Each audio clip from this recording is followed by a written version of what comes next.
Hello, everybody. Hey. Okay, well, thank you to coming to Saffron Interactive's seminar. I can't see anyone with sandwiches, so I know that you are actually sitting here to watch the seminar and not just to have lunch, so that's a great start. So my name's Toby Harris, and I'm the creative lead and LMS product manager for Saffron Interactive. And I'm Nick Baum. I'm Senior Instructional Designer at Saffron Interactive, and I'll just be discussing some examples of our work later in this presentation. So we're going to be talking about two words that we think are really, really important to learning professionals, and those are emotional investment. And we're going to be talking about how you can create emotional engagement and investment in practice with learning and why this is important. So here's one reason. These are all household brands, among many more, and they're companies that no longer exist. Because not only are we in difficult economic circumstances where wages have been stagnant since 2003, people are working longer hours for less pay, but also technology is changing the shape, the face of our high streets, and basically creating a situation where companies need to adapt or perish. And our argument, our proposition today is that as learning professionals, we have an important role to play in allowing that change to happen. So we can rephrase this question, this problem of adapt or perish, into the individual perspective of a learner who's working longer hours, whose pay hasn't risen, promotions no longer in sight.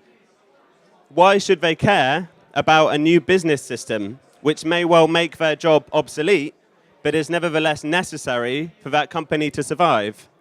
Why should they care about a program to boost their mental resilience, even though that can have a huge effect on your costs? Why should they care about your sustainability program? And most importantly, why should they care about spreading best practice? The answer to this is employee engagement. Employees who are emotionally invested in your organization and in its goals. Those are the people who are going to be able to drive through business change. And that's the audience that we as learning professionals need to be actively trying to create. So why are engaged employees good stuff? What do they do? Well, what do they feel about quality?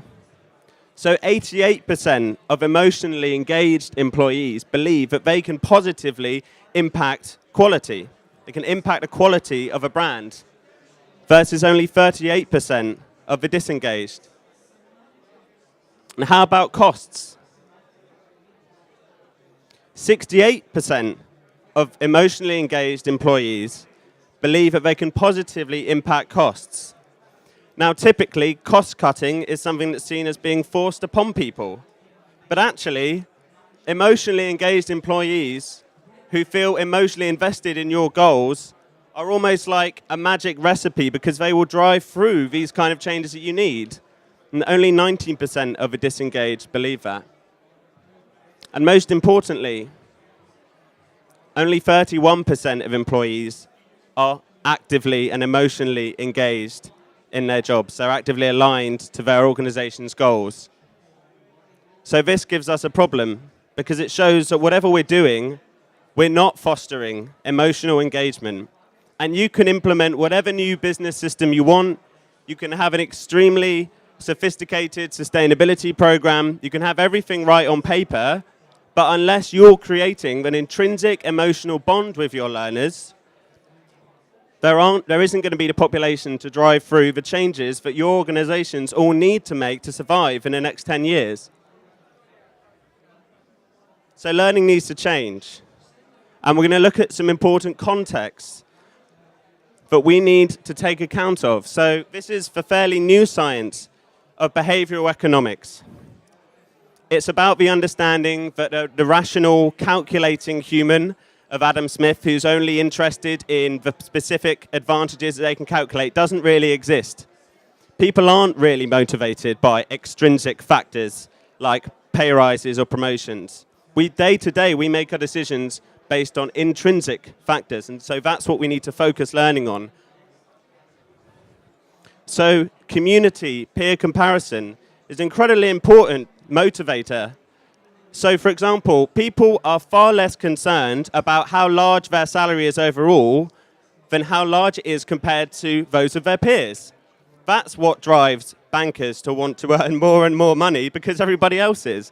So peer comparison is really important. We also have the framing effect.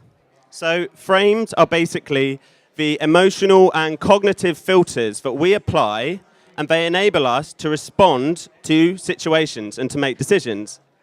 And frames are based on anecdotes, personal stories, and the stereotypes that we hold. So this is why scenarios can be so important. And again, it's a huge kind of driver of decision making. We try and put it in a frame and we respond in that manner, whether that's necessarily rational or not. But the endowment effect is the trump card. So, by the way, the coffee cup I've got on here is also a phenomena. The rise and rise of coffee shops is also explained by behavioural economics. Why in a recession are people still happy to spend money on coffee? Because the decision is viewed in a different way. It's an immediate gain, and it's viewed as an affordable luxury. But studies have shown that if you give people 2 coffee cups to sell on a stand, one of them has belonged to them for several years, the other one is absolutely identical, quite understandably, they will place a much higher value on the one that's theirs, but it's the same coffee cup. So it's actually a sense of belonging, the sense that something belongs to us, and that we, in a sense, belong to it, which is a vital motivator of decision-making and behavior change. So that's some kind of new science. Here's some old science. If anyone is familiar with this chap, Hegel, hands up. Anyone? Yep, good. So invented the term Zeitgeist, although it meant something very different for him. It meant the shared self-actualization of the entire world as history progressed. But he is a very important theorist or philosopher to look at when you're talking about change. He understood social change and how it works. And crucial to the capacity of change, he said something that distinguishes humans from the animal kingdom is that we have the ability to mentally duplicate ourselves, to externalize the internal, and to reflect on that. Now, just an example that shows how important this is. Has anyone here ever got feedback on a 360 review process and looked at the sentences and not been able to recognize themselves in it? Okay, just one person there. Okay, fine. But if that has happened to anyone, it's really the proof that if we are unable to externalize ourselves, then we can't make those changes. It's a crucial function. And we're going to show you how e-learning can be used to do that, because without that, you're not going to achieve the behavior change you want. Or finally, in Maslow's terminology, it's a triple whammy of different contexts there. And your engaged employees, your emotionally invested employees, these needs have been satisfied, and actually, they are carrying through the changes you need, whether it's a technology change, spreading best practice, or pushing for more sustainable practices. That happens at the level of self-actualization. And we need to think about how can we create digital learning experiences that actually achieve that. And it does sound ambitious, but we think we found a way to do it. But in order for that to happen, learning needs to change. All of the things I've shown you, the intrinsic motivators, self-reflection, externalization, and self-actualization, are all inherently about the learner. So learning needs to be about the learner. And it sounds a strange thing to say, but most e-learning, frankly, isn't at all. It's barely interactive. It doesn't reflect the learner on screen. It's not me learning. At best, it might be maybe me learning. So we're going to introduce 3 dynamics to action-oriented learning, which is specifically geared at building emotional investment right from the beginning, so that your learning programs can be part of the way that you create that valuable pool of engaged employees that you need. So the first, relating to peer comparison, is diagnostics that involve me and show me where I am in relation to others. The second, manipulating the kind of frames that people will apply to given situations through delivering content through storytelling and emotively charged scenarios. Now, it might seem quite difficult to create emotively charged systems training, but we have to understand that we will still make a decision about a new system emotionally, whether there's any emotional content to that or not. And finally, that endowment effect, that sense of belonging. We need tailored action plans that truly actually belong to the learner. So I'm now going to pass over to my colleague, Nick, and he's going to show you some examples of this methodology working in practice. Okay. Thank you very much, Toby. As Toby says, it's over to me now to talk about how we've been practicing what we're preaching to you. So we've been developing this approach over a number of years. And one of our early successes was working with Balfour Beatty. Balfour Beatty had a 2020 sustainability vision. But what good is a vision if none of your employees are sufficiently engaged to be able to realize it? So they approached us and they brainstormed with us ways that we could bring the learning to life to get people emotionally invested in sustainability and let them know what it was that they could do on an individual basis to drive an entire organizational change.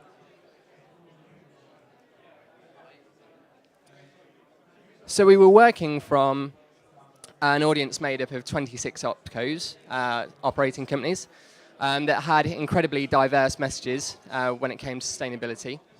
So we were creating a unified approach, the Balfour Beatty approach.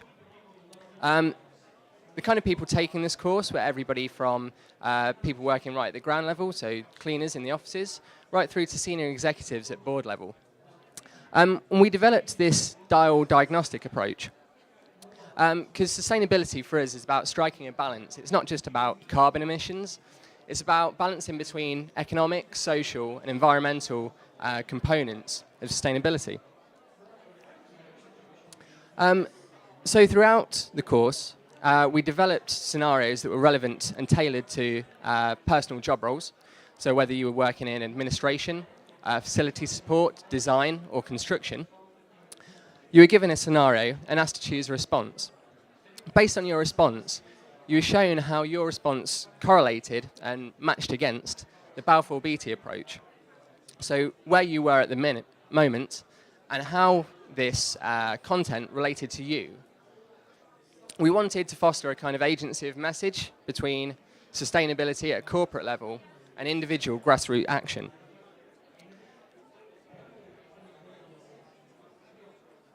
So the course was mandatory. It wasn't assessed, but what we wanted to do is develop a way that learners could take what they'd learnt in the course and build on that and drive continued improvement and take that back to the business. What we allowed learners to do at the end of the course was to choose a commitment that they could make. It was a voluntary commitment. It was emailed to them at the end of the course, and they had a choice of 30. They applied to both professional and personal life, so things like take out the recycling once a week to switch off the lights before I leave the office. And we measured how they responded to that. So in the first 6 months, 10,000 users completed the course. Does anybody want to hazard a guess as to how many commitments we got? Don't be afraid to shout out. Oh. Sorry, I didn't quite hear you, but we got 8. We got 28,000 commitments in the first 6 months, which equates to roughly 3 per user. So what we were seeing was that with an initial approach,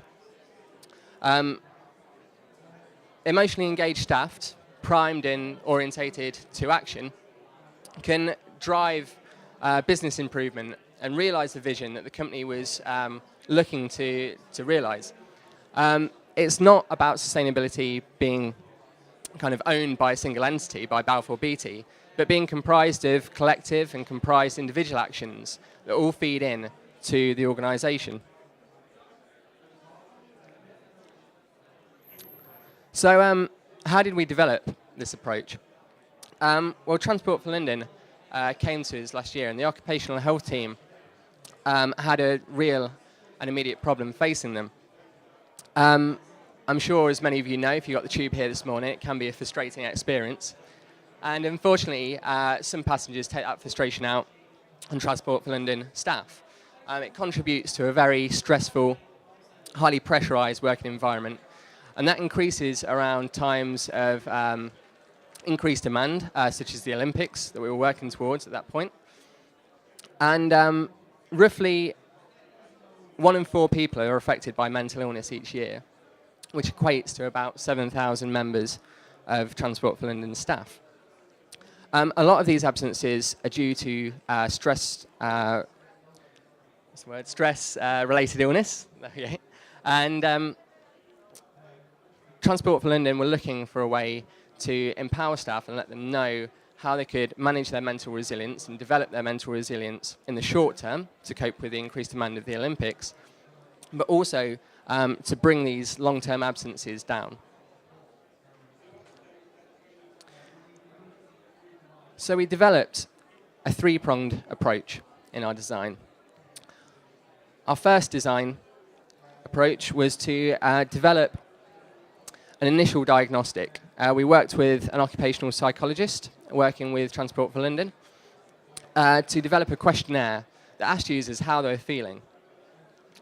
Once they'd fed into this then mapped against a resilience matrix. So they could see, this is where I am, but also this is where I could be, this is what I can tailor the learning to be about and what I can get from it. So from here, I can see that with regard to choosing positive life habits, I'm doing okay, but I could do better at harnessing my thinking.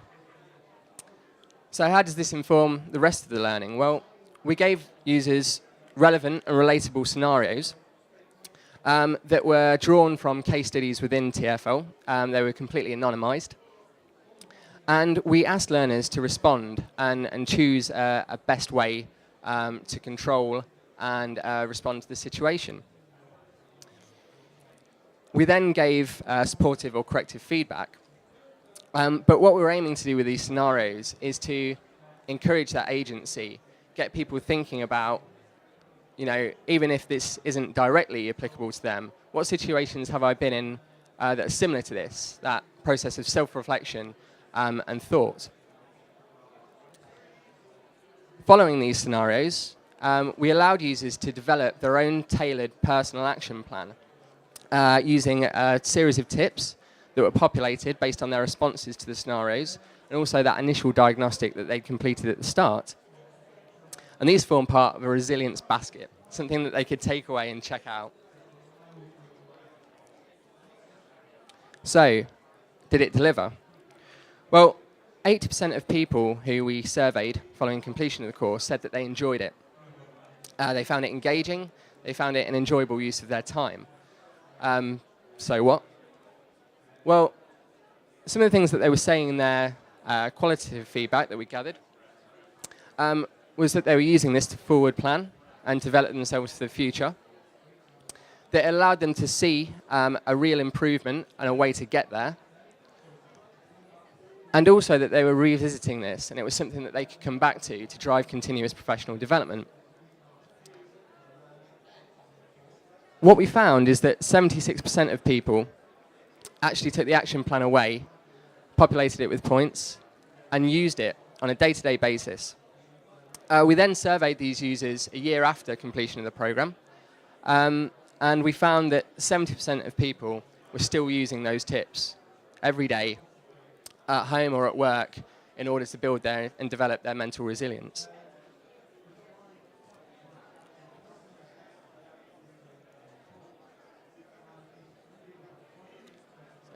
I'm just going to hand over back to Toby to talk about the return on the investment. So obviously, what we've kind of mentioned is that what a lot of people are interested in is return on investment. Now, return on investment does come in a number of different forms, but your boss's favorite one is the monetary form of return on investment. It was an extremely effective course because it achieved that emotional engagement. So a day of paid absence cost TfL, of unplanned sick leave, cost TfL about £290, and that's not including other costs. Our course, which was the only learning intervention targeted at mental health, reduced absenteeism for this reason by an average of 1 day per worker across 27,000 employees. Now, you're probably thinking, but only 1,600 people have taken a course, and that's right. And it was a non-mandatory course as well. This was a voluntary course to do, and we think, by the way, that's really important to testing whether your learning is any good at all, because often bad e-learning or training hides behind the fact it's mandatory, so everyone has to do it. There's a couple of reasons why 1,600 people could affect a much larger group of people. Firstly, the obvious reason is that time taken off due to clinical depression or stress usually isn't just a day or 2 days. It's usually 3 to 6 months or even longer than that. But the other reason is that a lot of the action plan points were effectively viral in their character because they were talk to someone else about this, do an activity with someone else.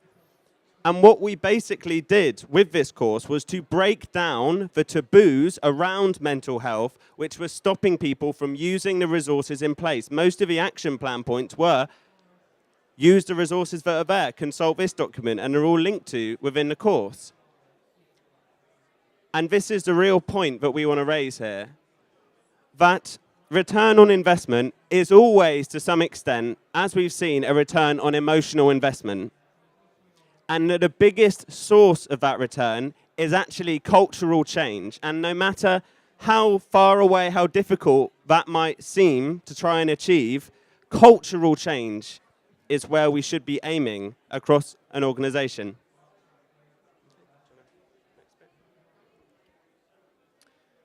So where are we going next? We're working with Amnesty International Ireland at the moment in conjunction with the HSE to develop a program to let mental health practitioners know how they can deliver better and more efficient mental health care through respecting, protecting and fulfilling the rights of individuals. We're demonstrating it over at our stand, so if you'd like to get hands-on with this, you can do. It's shortly about to go live, so we look forward to speaking to you about it in 6 months, let you know how it's getting on. But we're really looking to replicate the kind of success that we saw with TfL, to take 40 minutes of content, e-learning content, and deliver that into 52 weeks and above of continuous professional development.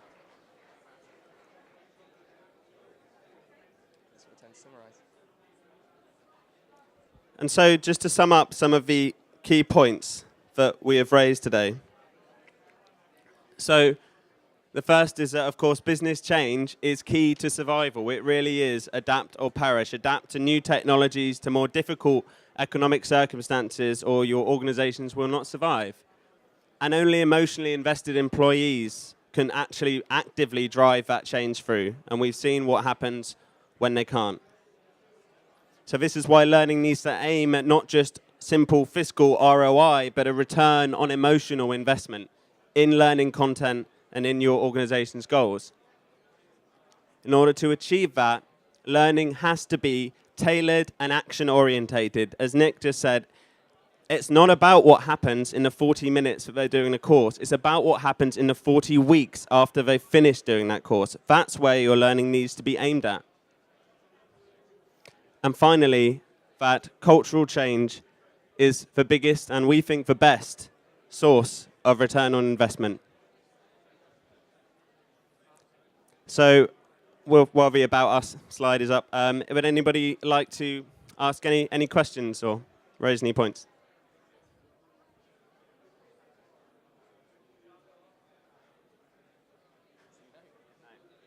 Clearly, you agree with absolutely everything that I've said, which is fantastic. So, just quickly about us. So, by the way, that course of Transport for London won us Instructional Designer of the Year from the Learning and Performance Institute. We're very much hoping that the course for Amnesty International will do the same. We specialize in bespoke learning technology solutions and really making this kind of thing happen, building emotional investment with your employees. And you're welcome to come and talk to us on our stand.